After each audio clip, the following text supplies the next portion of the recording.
आसमां जमी पे नहीं आने वाला। आसमां जमी पे नहीं आने वाला। हमारे लिए कोई खुदा नहीं आने वाला। आसमां जमी पे नहीं आने वाला। हमारे लिए कोई खुदा नहीं आने वाला।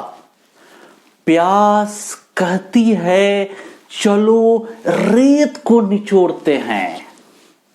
प्यास कहती है चलो रेत को निचोड़ते हैं। हमारे लिए कोई समंदर नहीं आने वाला। हमें लिखनी है अपनी गजल अपने खून से। हमें लिखनी है अपनी गजल अपने खून से। हमारे लिए कोई शायर नहीं आने वाला। वेलकम बैक, मैं हूं रंजन मिश्रा रिवोल्यूशन फिजिक्स से, और आज हम लोग डिस्कस करने वाले हैं मीटर ब्रिज। हम लोग अब मीटर ब्रिज देखते हैं कि मीटर ब्रिज होता क्या है, करता क्या है, और फिर उस पर कुछ क्वेश्चन देखेंगे हम लोग। तो जैसा कि हमें पता है कि मीटर ब्रिज एक अननोन रेजिस्टेंस को मेजर करने के लिए इस्तेमाल होता है। किस लिए इस्तेमाल होता है? हमने लिखा हुआ है कि metre bridge is used to measure unknown resistance. ऐसा नहीं है कि आप मीटर ब्रिज के अलावा किसी से आप रेजिस्टेंस को मेजर नहीं कर सकते हैं। बहुत सारे तरीके होते हैं, लेकिन मीटर ब्रिज सबसे अच्छा तरीका है। उसका कारण यह है क्योंकि हम नल डिफ्लेक्शन इसमें लेते हैं, और नल डिफ्लेक्शन की वजह से यहां पे करंट नहीं जाता। करंट नहीं जाता तो हमारी सेंसिटिविटी ज्यादा होती है, एक्यूरेसी भी ज्यादा होती है। इसलिए हम मीटर ब्रिज को यूज करते हैं। ठीक है, अब देखिए मीटर ब्रिज है क्या। Metre bridge direct Wheatstone bridge principle पे काम करता है।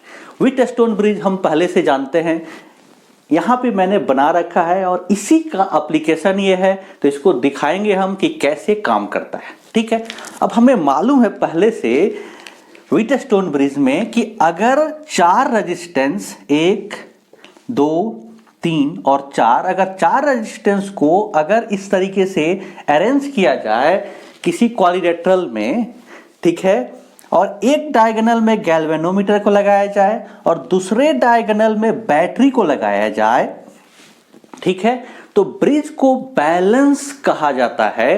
अगर गैल्वेनोमीटर में करंट न जाए, दैट मींस गैल्वेनोमीटर में जीरो करंट जाए, उस केस में क्या होता है कि this resistance upon this resistance equal to this resistance upon this resistance.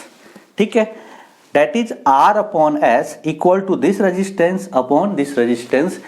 आप मीटर ब्रिज पढ़ने के पहले व्हीटस्टोन ब्रिज जरूर पढ़ लें। मैं डिस्क्रिप्शन बॉक्स में इसका लिंक डाल दिया हूं। मीटर ब्रिज पहले हम लोग देख चुके हैं। ठीक है, अब देखिए व्हीटस्टोन ब्रिज में A और B, यहां पे देखिए A और B, एक पॉइंट A है, एक पॉइंट B है। A और B के बीच एक रेजिस्टेंस लगा हुआ है। देखिए A और B के बीच एक रेजिस्टेंस यहां R लगा हुआ है। फिर B और C के बीच एक रेजिस्टेंस लगा हुआ है S। यहां भी देखिए पॉइंट B और C के बीच एक रेजिस्टेंस लगा हुआ है S। ठीक है, फिर देखिए यहां पे A और D के बीच एक रेजिस्टेंस लगा हुआ है, तो यहां भी कुछ रेजिस्टेंस होगा। एक वायर है, उसका रेजिस्टेंस हमें डिस्कस करेंगे डिटेल में कि इसका रेजिस्टेंस क्या होगा। इसका रेजिस्टेंस होगा L1 into X resistance per unit length है। फिर C और D के बीच देखिए, C और D के बीच अगेन एक रेजिस्टेंस होगा, ये दैट मींस चार रेजिस्टेंस, 1, 2, 3 और 4। यहां भी चार रेजिस्टेंस है। A और B के बीच एक रेजिस्टेंस है, B और C के बीच एक रेजिस्टेंस है, A और D के बीच रेजिस्टेंस है, और D और C के बीच रेजिस्टेंस है। फिर से देखिए B और D के बीच गैल्वेनोमीटर है, तो यहां भी B और D के बीच गैल्वेनोमीटर है। A और C के बीच बैटरी लगा हुआ है, तो A और C के बीच देखिए यहां पे बैटरी लगा हुआ है, और ये की है।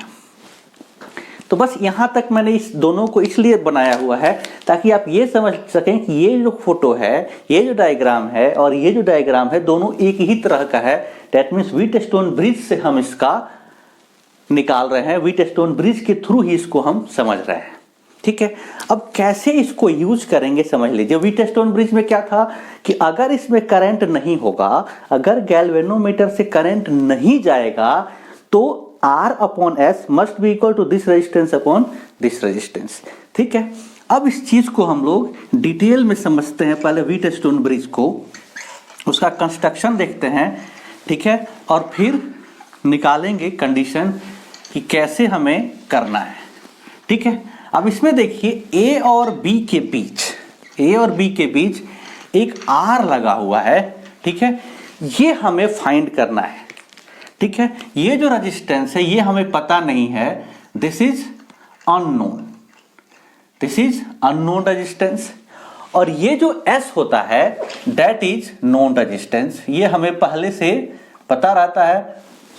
जब हम लैब में करते हैं तो ये रेजिस्टेंस बॉक्स होता है। ठीक है, अब देखिए यहां एक 1 मीटर का, दैट मीन्स 100 सेंटीमीटर का वायर होता है जो थोड़ा सा मोटा होता है, थिक वायर यूज करते हैं। ठीक है, थिक वायर का रेजिस्टेंस कम होता है इसलिए इसको यूज करते हैं।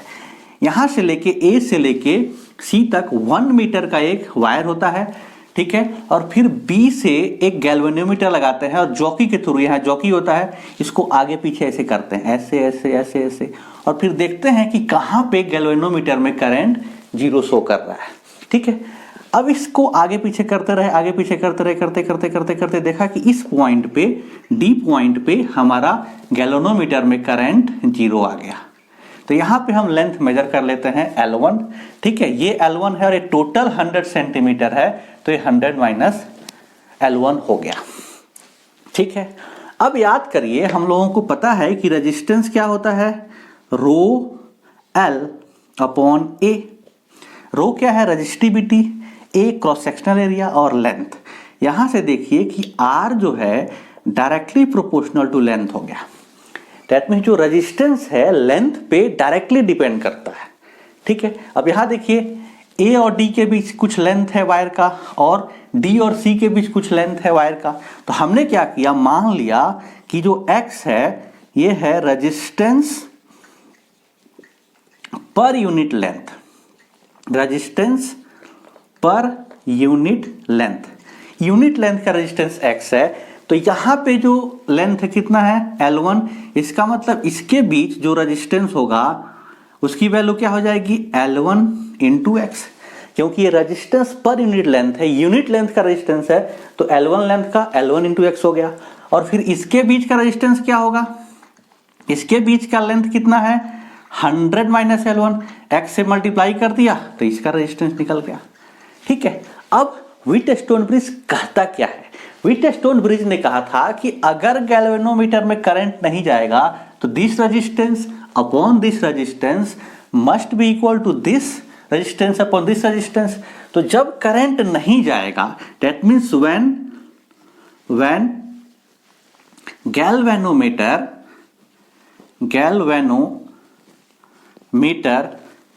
shows zero deflection.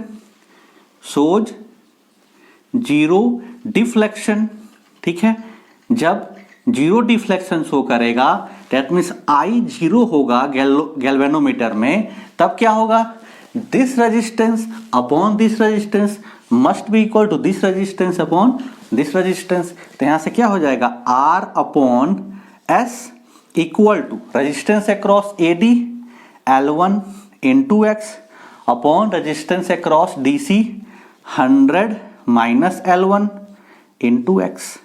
यहां से x x कैंसिल हो गया और यहां से अननोन रेजिस्टेंस जो R था, R की वैल्यू आ गई, देखिए L1 upon 100 minus L1 into S।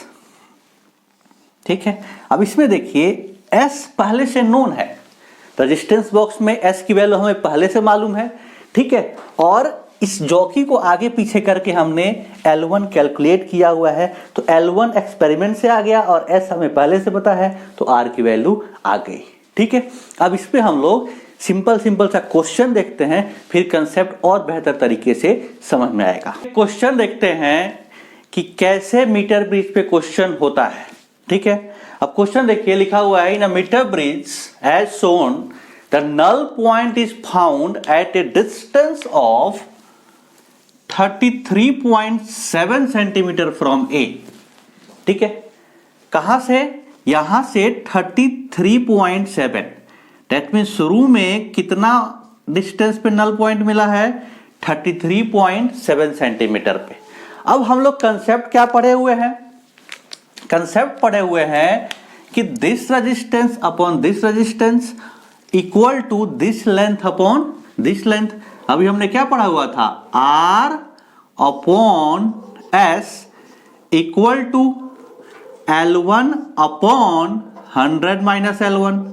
अब वैल्यू रखिए, R upon S equal to it is 33.7 centimetre upon 100 minus 33.7। अब यहां से देखिए ये क्या आ गया?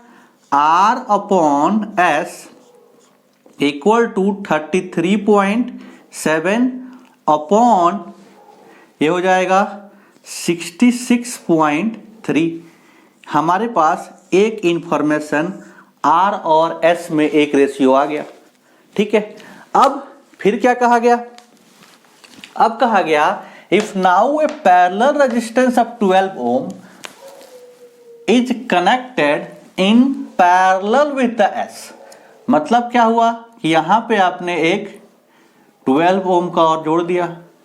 अब कहानी देखो, कहानी अभी भी वही है, यहां का रेजिस्टेंस अपॉन यहां का रेजिस्टेंस। अब यहां का रेजिस्टेंस क्या होगा? इन दोनों का इक्विवेलेंट। ये मान लीजिए कि S डैश है, तो S डैश होगा क्या? S डैश क्या होगा? 12 into S upon 12 plus S।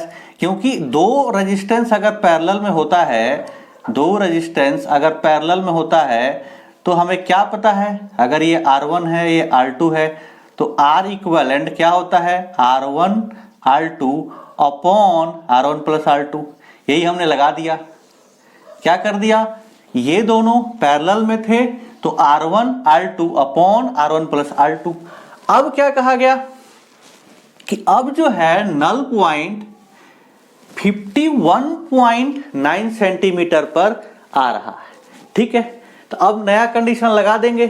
फिर R upon this is R upon S dash. अब नल पॉइंट कहां मिला हुआ है? 51.9 सेंटीमीटर पे। तो ये क्या हो जाएगा? 100 माइनस 51.9। ये क्या हो गया? R अपॉन S डैश की वैल्यू क्या है? 12S upon 12 plus S and it will be 51.9 and 100 minus 51.9 हो जाएगा 41.1। अब यहां से देखिए ये ऊपर चला गया, तो R upon S into 12 plus S equal to it is 51.9 upon 41.1। अब यहां से देखिए R अपॉन S ऑलरेडी हम लोग निकाल चुके हैं, तो R अपॉन S की वैल्यू रख दीजिए, इट इज 33.7 अपॉन 66.3। ठीक है, अब यहां देखिए 12 से डिवाइड करिए इसमें, it will be 1 plus S upon 12 equal to 51.9 upon 48.1। अब यहां से देखिए केवल एक अननोन है S। अब S की वैल्यू आ जाएगी और S की वैल्यू आ जाएगी तो फिर R की वैल्यू भी आ जाएगी। मेरे पास डेटा लिखा हुआ है, ठीक है, इसलिए मैं आपका वैल्यू डायरेक्ट लिख सकता हूं। आपको क्या करना पड़ेगा? कैलकुलेट करना पड़ेगा। लिख लीजिए, ये आ जाएगा S की वैल्यू 13.5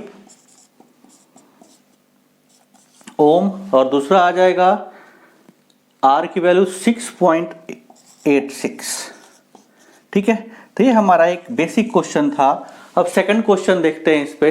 ठीक है, अब नेक्स्ट क्वेश्चन देखते हैं। यहाँ पे देखिए क्वेश्चन लिखा हुआ है, कहा गया है कि the figure shows the experimental setup of metre bridge when two unknown resistance x and y are inserted, null point d is obtained 40 centimeter from A. That means first शुरू में नल पॉइंट कहाँ मिल रहा है, 40 सेंटीमीटर पे। देख लीजिए, that means हमारे पास condition क्या था, देखो this resistance upon this resistance equal to this resistance upon this resistance. तो हमारे पास क्या हो गया, first x upon y must be equal to L1 upon 100 minus L1।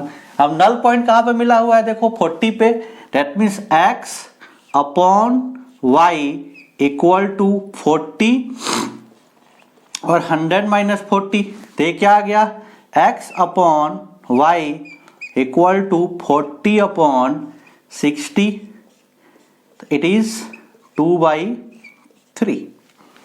ठीक है, that means x equal to हो गया 2/3y। ठीक है, फिर आगे पढ़िए क्या कहा गया, when a resistance of 10 ohm is connected in series with the x, the null point shift by 10 centimetre. पहले कितना था, 40 सेंटीमीटर, अब क्या हुआ, शिफ्ट बाई 10 सेंटीमीटर, और किसके साथ जोड़ा गया, x के साथ, सीरीज इन x। इसके साथ आपने क्या किया, देखिए इसके साथ एक और रेजिस्टेंस जोड़ दिया, कितने का, 10 ओम का। तो अब इसका रेजिस्टेंस कितना हो जाएगा, x प्लस 10। फिर से कहानी वही है, this resistance upon this resistance. ठीक है, अब क्या होगा, x plus 10 upon y equal to क्या होगा, अब नल पॉइंट कहाँ मिला, shift by 10 centimetre, that means पहले 40 था तो अब 50 हो गया, और 100 माइनस 50 हो गया, दैट मीन्स 50 अपॉन 50 1 हो गया। अब यहां से देखिए ये क्या हो गया, x upon y plus 10 upon y equal to 1। अब यहां से देखिए x अपॉन y की वैल्यू क्या है, x अपॉन y की वैल्यू है 2/3, x upon y equal to 2/3, तो यहां रख दीजिए 2/3 plus 10 upon y equal to 1। अब इसको उधर लेके जाओ, तो 10 upon y equal to 1 upon 2/3, तो हो गया 3 माइनस 2 अपॉन 3। यहां से क्या आ गया, 10 अपॉन y इक्वल टू 1/3, तो y की वैल्यू क्या आ गई, y की वैल्यू आ गई 30। 10 into 3 it is 30 ohm. y 30 आ गया, तो x की वैल्यू क्या होगी, x देखिए x कितना है, 2/3y, तो x की वैल्यू हो जाएगी 2/3 इंटू y, y 30 है, तो दिस इज 10 20, तो यहां से x की वैल्यू आ गई 20 ओम। ठीक है, निकालना क्या था हमें, determine the value of x and y निकालना था, और फिर कहा गया था कि find the position of null point when the 10 ohm resistance is connected instead in series with the y। Last line पढ़िए, कहा गया है कि find the position of null point when 10 ohm resistance is instead connected in series with y। पहले x के साथ जोड़ा गया, अब कहा गया कि नहीं, अब नल पॉइंट बताइए जब y के साथ जोड़ा जा रहा है। ठीक है, तो हमने तो यहां पे x और y निकाल लिया। अब क्या करना है, अब क्या करना है कि ये जो सीरीज यहां पे जोड़े थे यहां पे जोड़िए, और अब नल पॉइंट बताइए कि अब नल पॉइंट कहां होगा। तो इसको मिटा देता हूं, ठीक है, और फिर कहानी वैसे ही गढ़ेंगे जैसे पहले कर रहे थे। ठीक है, कहा गया है कि 10 ओम का जो रेजिस्टेंस है उसको Y के साथ जोड़ दिया गया है। अब आपको नल पॉइंट बताना है। तो मान लीजिए कि नल पॉइंट जो है L पे मिल रहा है, ठीक है, कहाँ मिल रहा है? L पे। अब आपको उसको कैलकुलेट करना होगा।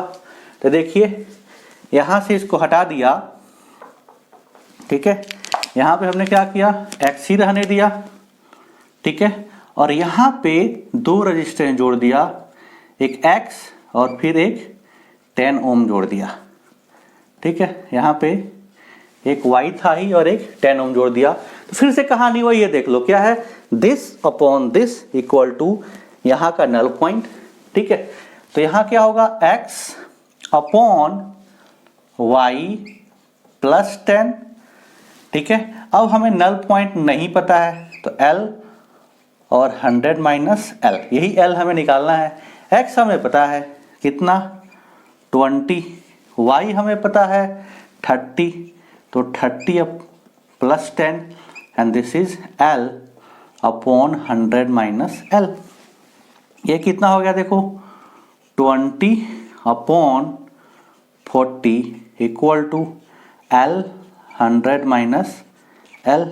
ये 2 से 2 गया, 1/2 आ गया ये, तो 1/2 equal to L 100 minus L। अब इसको इधर लेके आ जाते हैं, ये देखिए क्रॉस मल्टीप्लाई करिए, तो 100 minus L equal to 2L, तो यहाँ से आ गया 3L इक्वल टू 100, तो L इक्वल टू आ गया 100/3। 100/3 होता है 33.3 सेंटीमीटर, ठीक है।